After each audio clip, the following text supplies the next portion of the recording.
first thing you're going to see if you want to come in here is your basic. I think the three of you guys are going to be shooting with possibility of probably 3 cameras. You're going to have your DSLR, GoPros, or a cell phone. And we'll go over a little bit about how to shoot with each. So your DSLR, you're going to have your lens options, which is going to be the biggest thing.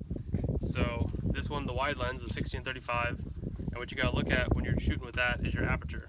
So on top of the lens, they usually say a 1 to a number ratio. That's 1 to 2.8. So your max aperture is going to be 2.8.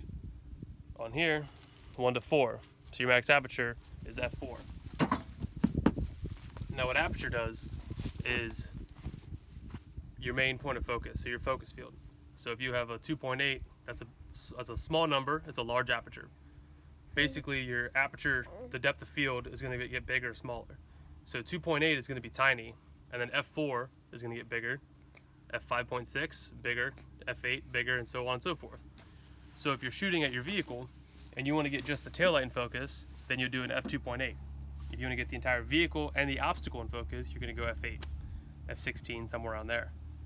So the next biggest thing is going to be your shutter speed. So when you're shooting, you're going to want your shutter speed should never be lower than the zoom that you are shooting at. Let me explain. So if you are shooting at, so I've got a 16-35. If I'm all the way zoomed in and I'm at 35 millimeters, then I do not want my shutter speed to be below 1/35 of a second, which is really slow anyway. Usually, you're going to try and shoot your shutter speed around 1/100th or 1/250th of a second to give you enough time that you're not going to get any shake in your photo. If you're noticing you're getting shake because it's getting dark out and you have to change other settings to leave your shutter where it is, you're going to want to get a tripod.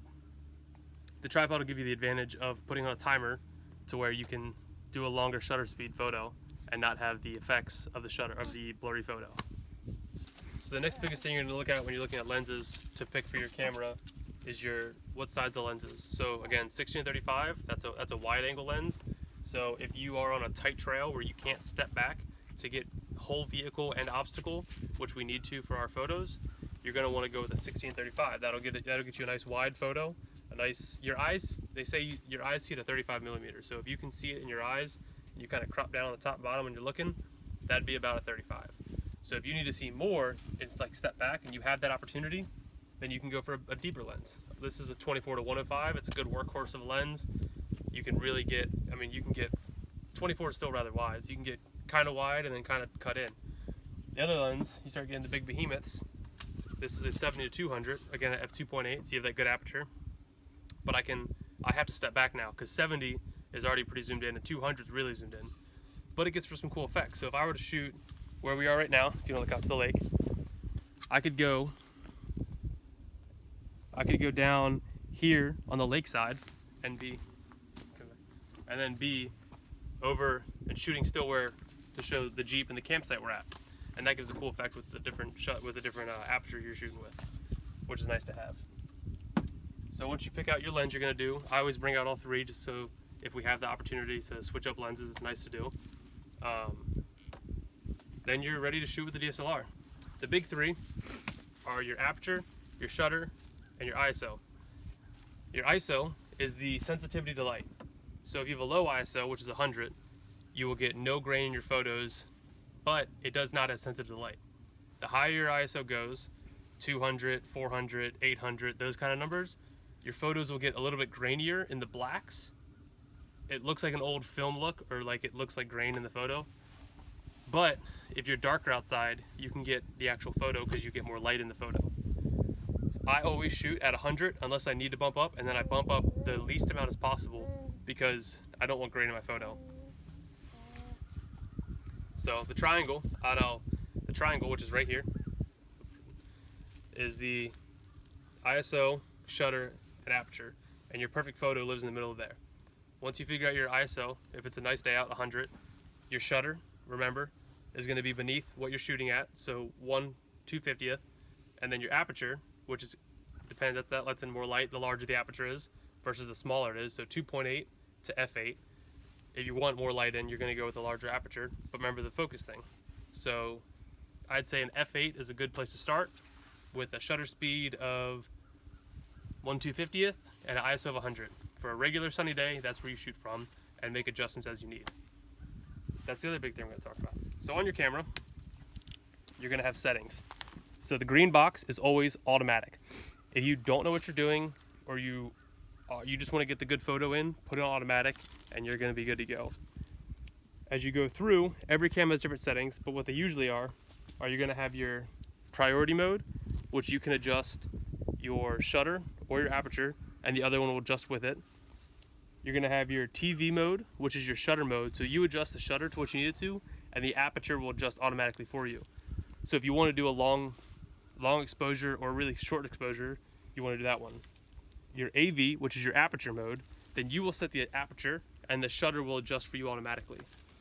If you know what you're doing, you'll eventually move into manual, where you have full control over everything the camera's doing, which is the main focus here. Then you move on and you get into GoPros or GoPro-like cameras. Still really great cameras. They work well, they're waterproof, drop-proof, you can throw them around. They're really easy, you can fit them in your pockets, you can have a couple on you, and the batteries last pretty long, which is good. So when you're shooting with a GoPro, everyone's main concern is that the GoPros are super wide. Now, on most GoPros and GoPro-like cameras, the Sonys, the knockoff GoPros, I forget what they're called, you have settings in the option menu. You go into the options, and then you go into where it says narrow.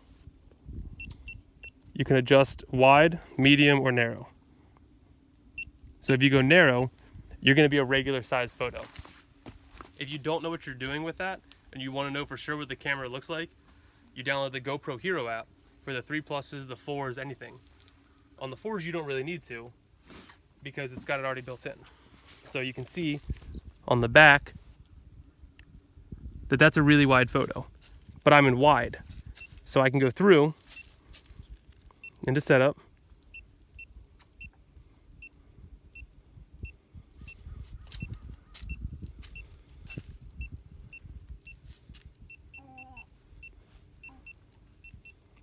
into, let me get the touch screen.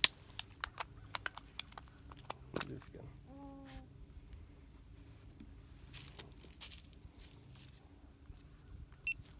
With the GoPro 4, the screen's already built in. Now you can see that's a wide photo. So what you can do is go into video mode, video, and then you can set up the field of view to medium, linear. You have options: wide, medium, linear, or narrow. On most of the GoPros, you're gonna want to shoot narrow, unless, like, that's how, see how much closer it is? And then you can go into your wide shots, and you're getting the entire, that GoPro look. Again, if you don't have a GoPro 4, they make backing screens for the older GoPros, the 2s, the 3s, 3+s, things like that. Or you can download the GoPro Hero app on your cell phone, which is a great app. You can control everything from there. Now the other option most of you are probably shooting with is your cell phone. And the cell phone, all of the rules apply. It's just already on automatic for you. But what you can still do is you can play with picking your focus on most newer phones. If you touch the screen, it'll auto adjust to make that in focus and that well enough lit. If you want to spend a little extra money, you can get an app called Pro Camera, which basically turns your phone into a DSLR. You have all of the options, you have everything you need. You can adjust your exposure, you can adjust your ISO, and you can adjust your shutter speed. The main three. No matter which the cameras you're shooting with, the GoPro, the cell phone, the DSLR, there's a couple main principles of photography: composition, lighting, action, motion, leading lines, and your exposure. So your composition, which is rule of thirds, is going to be basically every photo you look at, draw a grid on, and you don't want the subject of your photo in the dead center of that picture. You want it off to the side, you want to give it room to move, and you want to make sure that it looks appeasing to the eye. So if you're taking a photo of your vehicle in the obstacle, don't make that the center of the photo, unless it's the entire photo. Another good technique is leading lines. So if you have the trail coming up and then your vehicle and the object, put it at an angle so the eyes will naturally follow the trail to the vehicle to the obstacle, and the obstacle back to the trail. And it makes for a really good photo when you have leading lines. Your lighting, which is obvious, goes with your exposure. That is all based off of your ISO, your shutter, and your aperture. Or in the GoPros, it's just where you point it at. So the main thing we're looking for in all of our photos, this photo I'm about to take is my trail end photo. So this is the campsite that you get to once you're done the trail. Now what you're looking for is a good angle to where you can see your vehicle, you can see the campsite, and you can see where the trail comes in, so you can mark all that off. So I'm gonna pick right here because the vehicle's kind of at an angle. You can see there's already a fire pit, which is great for other campers, and you can see the beachfront to what your view is gonna look like. So you can come in here, I'll show you the photo. So what you're gonna do is I'm in manual, so I'll take one in auto so we can see what it looks like. In auto, everything is full auto. You can't do anything except your zoom, and that's it. So you're gonna wanna shoot low, looking up. Find a good spot to zoom at. And that wants to do the flash for whatever reason. And take your photo. Again, not a bad photo. I'll show it here. All right, so now I'm gonna take my photo. And again, I shoot manual, but shoot whatever you're comfortable with. Don't feel the pressure to shoot manual if you're not gonna get a good photo. So I've got my angle, I've got the lighting, I've got everything I need to get a good photo. I'm gonna go ahead and put it into F8 so that it's not just the headlight in focus, or if I miss focus, it'll be the door in focus, or the hammock, or the fire pit. I want the entire scene in focus, so I'm at F8. So adjusting off of an F8, you're gonna change the shutter, which right now I'm at F100. I'm at F100, shooting at ISO 100. And on your camera, your settings are gonna be off the knob, so it's up to your camera, but play around with it and you'll figure it out.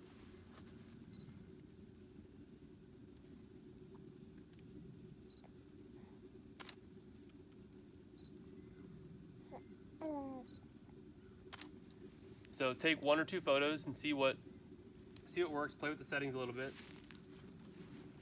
And then, because we need 3 photos at each spot, of each obstacle, of every waypoint, you're gonna move and you're gonna take another waypoint.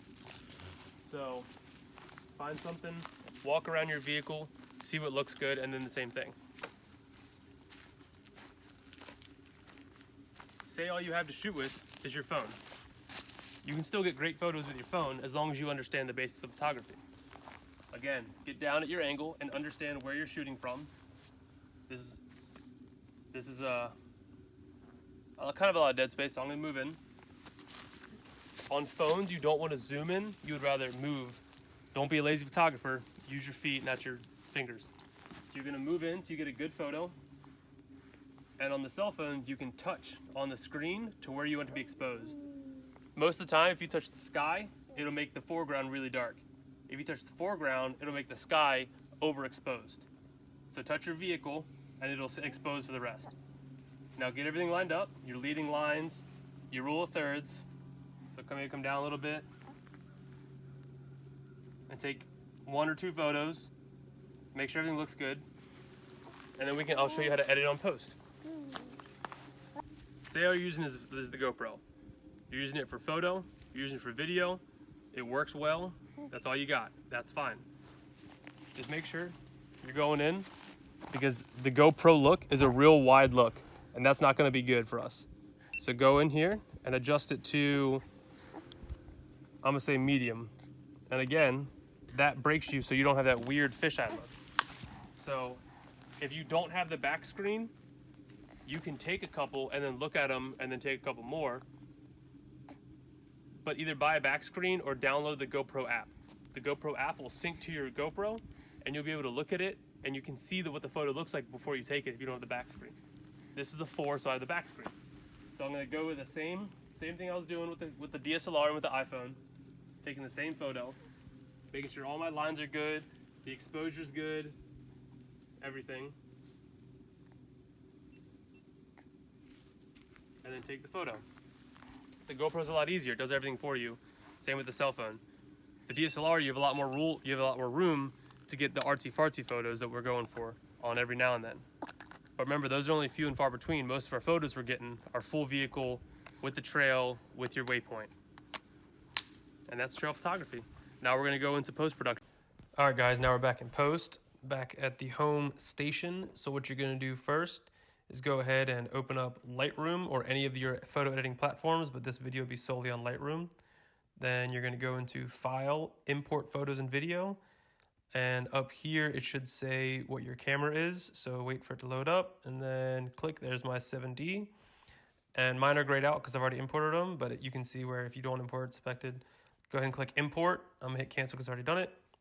I like to go through and view them in order. So view, sort, capture time, make sure that's clicked, and then go into develop. Now in develop, you have full access on the right side to where you can adjust everything you need. So I'm gonna click the photo we took, and then go over, and in Lightroom you can see all of what you shot at. So go ahead and adjust the highlights to bring down your highlights, adjust your shadows again to bring up or down your shadows. Then your clarity, vibrance, saturation, exposure. You have full and total range of whatever you want to do in Lightroom. If you don't have it, I 100% suggest paying for Lightroom on the Adobe Creative Cloud. It's what we do every time we go out and shoot photos, so you might as well have an awesome platform to do it. So now that you have your photo the way you want it to look, go File, Export, and then you're going to want to save it in a folder where you can find it easily. So put it in subfolder, name it whatever your trail is. I think mine was 391, and then export, and it takes only a second because it's only one file. And then once your photos are all exported, your whole album is now made. You're going to close that and open up Photoshop. Again, if you have the Creative Cloud, all of these apps are already there. I think it's like $20 a month, and it's totally worth it. So I'll go ahead and close this, cancel, go File, Open, and you're going to want to open that folder you just created. I'm going to open a different one to show you how well this works. So I'm going to plug in my backup drive. Wait for it to load. There, Lacey. So click on that. I'm going to open up the folder as to where I saved all the photos from a previous trail. And this is how you're going to export all of your photos so that they're all under 3 megabytes. And it's easy to do, and you don't have to do every photo one at a time. So let's click a lot of photos. Yeah, we'll open up all of these. So you can see there's a lot of photos there. Open, give that a second to open all of the photos up.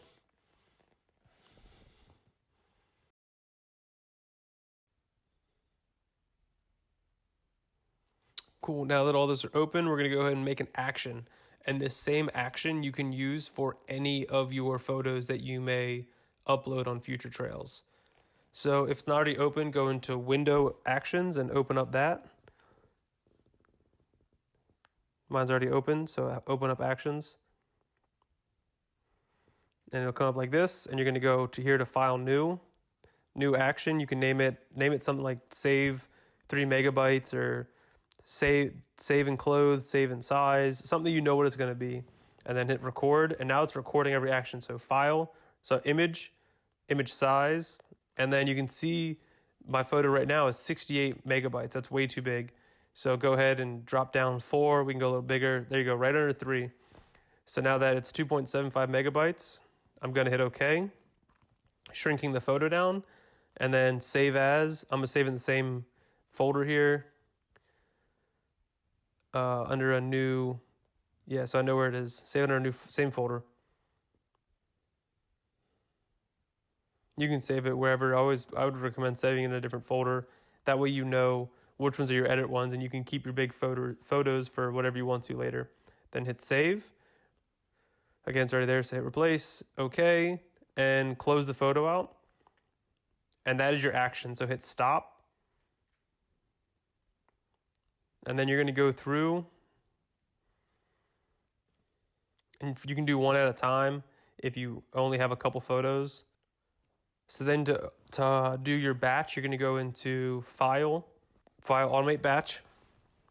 And then you're going to go and make sure that your saved 3 megabytes that we just created is the action that's selected.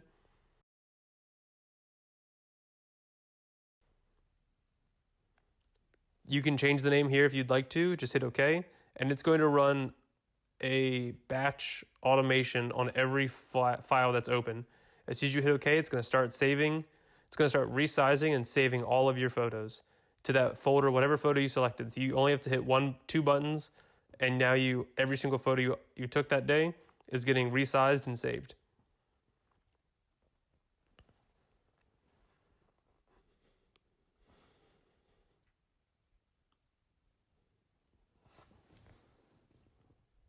And that's it, guys. I hope you enjoyed this video, and any questions, feel free to hit me up on the forum at PeteKirby93. I think I'm gonna do a video on video next, and then go in more.